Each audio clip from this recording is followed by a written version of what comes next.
Hello दोस्तों, आज मैं आपके सामने लेकर आया हूँ टैली प्राइम के अंदर स्प्लिट कंपनी का ऑप्शन। हाँ जी दोस्तों, स्प्लिट कंपनी के अंदर आप अपने करंट पीरियड को डायरेक्टली चेंज कर सकते हैं और किसी भी एंट्री को या किसी भी ट्रांजैक्शन को मेंटेन कर सकते हैं। हाँ जी दोस्तों, अभी फॉर एग्जांपल के लिए जो हमारी कंपनी के अंदर करंट पीरियड है वो 1 अप्रैल 2023 से लेकर 31 मार्च 2024 तक का है। और दोस्तों अगर मैं चाहूँगा कि मैं 1 अप्रैल 2025 की एंट्री भी इसके अंदर कर सकूँ तो दोस्तों बिल्कुल भी नहीं कर पाऊँगा, क्योंकि दोस्तों 1 अप्रैल 2023 से लेकर 31 मार्च 2024 तक सेट है, क्योंकि हमारा यहाँ पर जो फाइनेंशियल ईयर है और जो करंट पीरियड है। तो दोस्तों हमें जब भी एंट्री करनी होगी नेक्स्ट ईयर की, तो हमें दोस्तों नेक्स्ट फाइनेंशियल ईयर की, तो दोस्तों हमें यहाँ पर करंट पीरियड को चेंज करना होगा। तो दोस्तों मैं सबसे पहले आपको दिखाना चाहूँगा कुछ एंट्रीज करके। फॉर एग्जाम्पल के लिए मैं वाउचर के अंदर गया और वाउचर के अंदर जाने के बाद दोस्तों सबसे पहले मैंने टैली के अंदर पैसा लिया, तो मैंने F6 का यूज़ किया।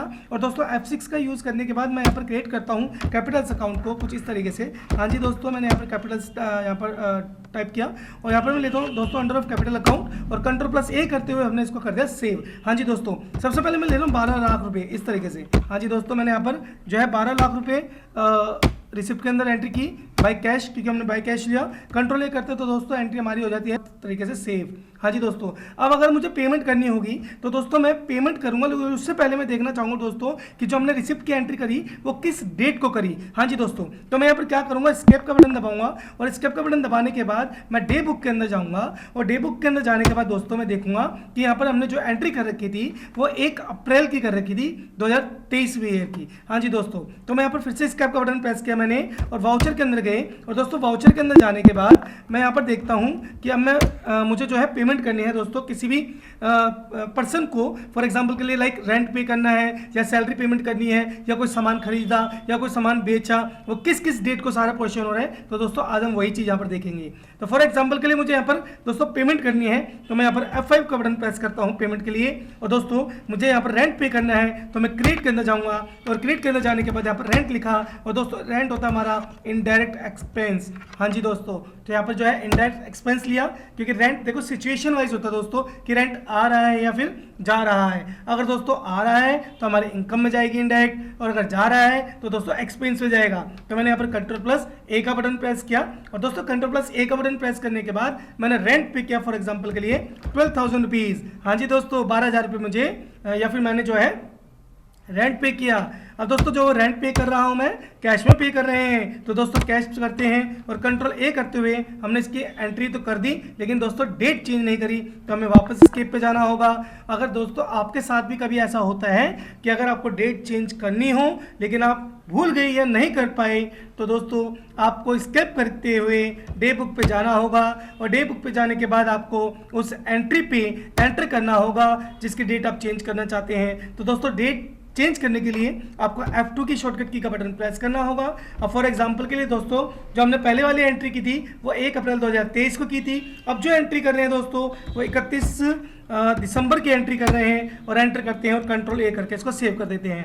तो चलिए दोस्तों हमने स्केप किया, फिर से हम वाउचर के अंदर चलते हैं। दोस्तों हम कोई भी प्रोडक्ट को परचेज कर रहे हैं तो दोस्तों परचेज के लिए हमें F9 का यूज़ करना होगा और हम यहाँ पर बिल नंबर दे देते हैं 12, एंटर किया। दोस्तों कैश में परचेज कर रहे हैं, Ctrl+A करते हैं। अब दोस्तों हम क्रिएट पे जाके यहाँ पर परचेज लेजर बनाते हैं अंडर ऑफ परचेज अकाउंट और Ctrl+A कर देते हैं। हाँ जी दोस्तों, अब अगर हमें आइटम बनाना होगा तो दोस्तों आइटम बनाने के लिए आप सबसे पहले क्या करते हैं, अगर फॉर एग्जांपल के लिए आपने पहले से आइटम नहीं बना रखा तो दोस्तों आपको क्रिएट पे जाना होगा और दोस्तों क्रिएट पे जाके आपको स्टॉक आइटम के अंदर जाना होगा। लेकिन दोस्तों मैं नहीं चाहता कि मैं क्रिएट पे जाके स्टॉक आइटम का यूज करूं, तो दोस्तों मैं चाहता हूं कि यहाँ पर ही डायरेक्टली आइटम क्रिएट कर दूं। तो दोस्तों इसके लिए मुझे Alt+C का यूज करना होगा।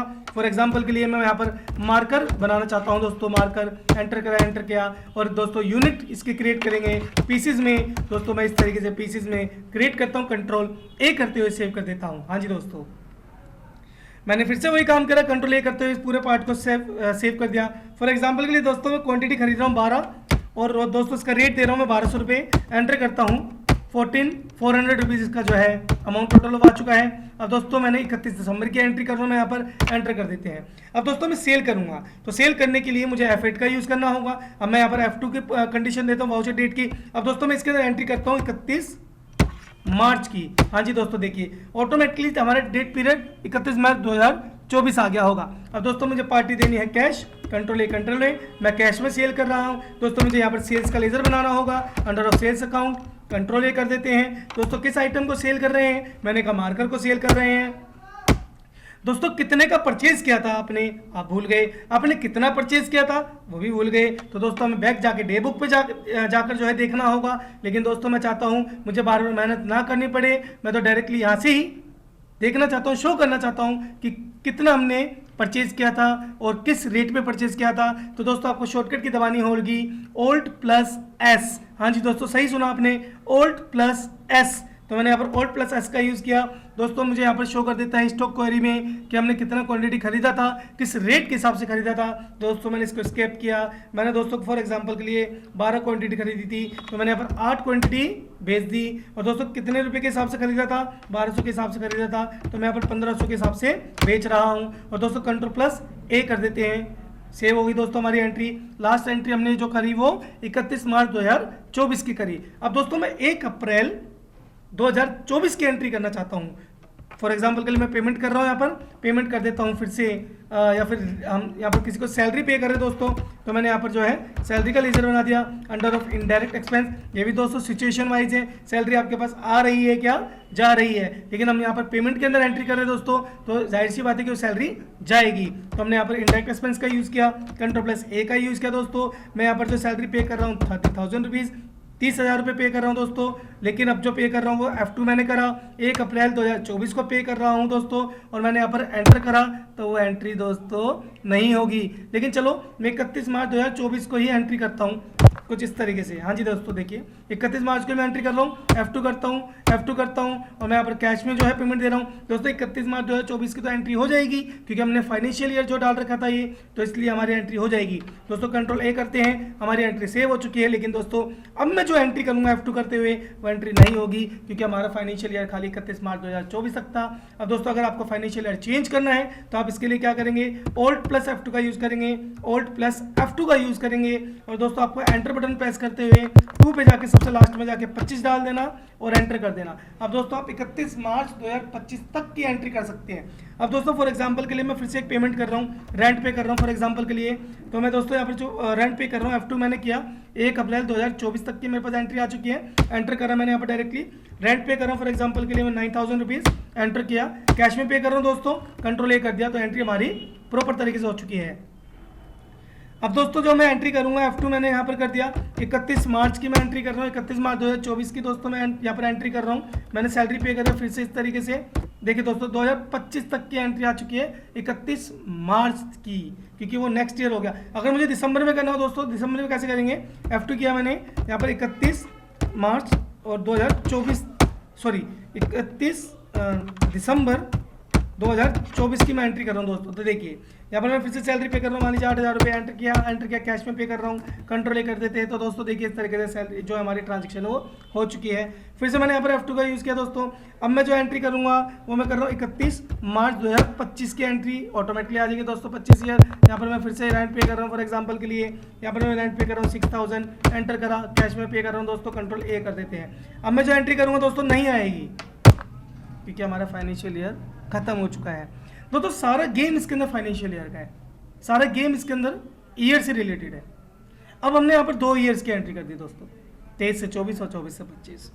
अगर दोस्तों आपका बॉस, आपका ओनर आपसे रिपोर्ट मांगता है कि मुझे 23 से 24 और 24 से 25 की रिपोर्ट को दो प्रिंट करके, तो दोस्तों आप कैसे देंगे। तो फॉर एग्जांपल के लिए सबसे पहले दोस्तों हमें जाना होगा, स्प्लिट कंपनी करनी होगी। तो दोस्तों मैं यहाँ पर प्रेस करता हूँ Alt+Y का बटन, मैं दोस्तों जाऊँगा स्प्लिट के अंदर और स्प्लिट डाटा कर दूंगा इस तरीके से। अब स्प्लिट डाटा करने का दोस्तों मैंने इसको एंटर करते हुए कंपनी को स्प्लिट कर दिया। अब देखिए हमारी कंपनी जो है 2 पार्टीशंस में डिवाइड हो जाएगी दोस्तों, 23 से 24, 24 से 25। अब दोस्तों मेरा बॉस कहता है कि खाली मुझे 23 से 24 तक का डाटा चाहिए। तो दोस्तों मैं जाऊँगा सिंपल F3 करूँगा। F3 करने का 23 वाले फाइनेंशियल का सिलेक्शन दिया, एंटर करा।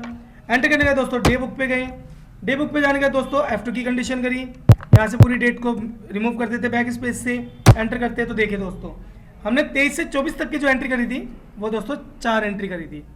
अब दोस्तों मुझे 24 से 25 तक की एंट्री चाहिए। तो 24 से 25 तक की एंट्री कैसे आएगी दोस्तों, फिर से F3 करते हैं, यहाँ पर चलते हैं फाइनेंशियल ईयर 24 पे एंटर किया, डे बुक के अंदर गए दोस्तों, F2 किया।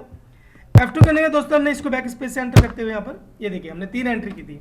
अब दोस्तों मेरे बॉस कहते हैं कि मुझे टोटल ऑफ सारे फाइनेंशियल ईयर की जो है डिटेल्स वगैरह मेंटेन करके दो। तो दोस्तों एस्केप का बटन प्रेस करना, फिर से आपको F3 का बटन प्रेस करना होगा और यहाँ पर सबसे ऊपर जाना, एंटर करना, क्योंकि सारे फाइनेंशियल ईयर की जो एंट्री है वो हमारी दोस्तों इस वाली कंपनी के अंदर है। अब हम फिर से डे बुक के अंदर जाएंगे, F2 करेंगे दोस्तों और बैक स्पेस के द्वारा इसको जो है डेट को हटा देते हैं। देखिए दोस्तों ये सारे की सारी एंट्री हमारे सामने आ चुकी है। कंट्रोल P का बटन दबाइए, प्रिंट प्रीव्यू कीजिए, Alt Z कीजिए। तो देखिए दोस्तों आप इस रिपोर्ट को अपने बॉस को या ओनर को रिप्रेजेंट कर सकते हैं 2023 से लेकर 2024 या 25 के डाटा को भी। थैंक यू दोस्तों, उम्मीद करेंगे अगर आपको वीडियो अच्छी लगी हो तो प्लीज़ सब्सक्राइब, लाइक, कमेंट ज़रूर करना और अपने दोस्तों को ये स्प्लिट कंपनी शेयर जरूर करना दोस्तों, क्योंकि काफ़ी सारे बच्चे स्टूडेंट्स ऐसे होते हैं जिनको ये प्रोसेस पता ही नहीं होता। थैंक यू सो मच दोस्तों।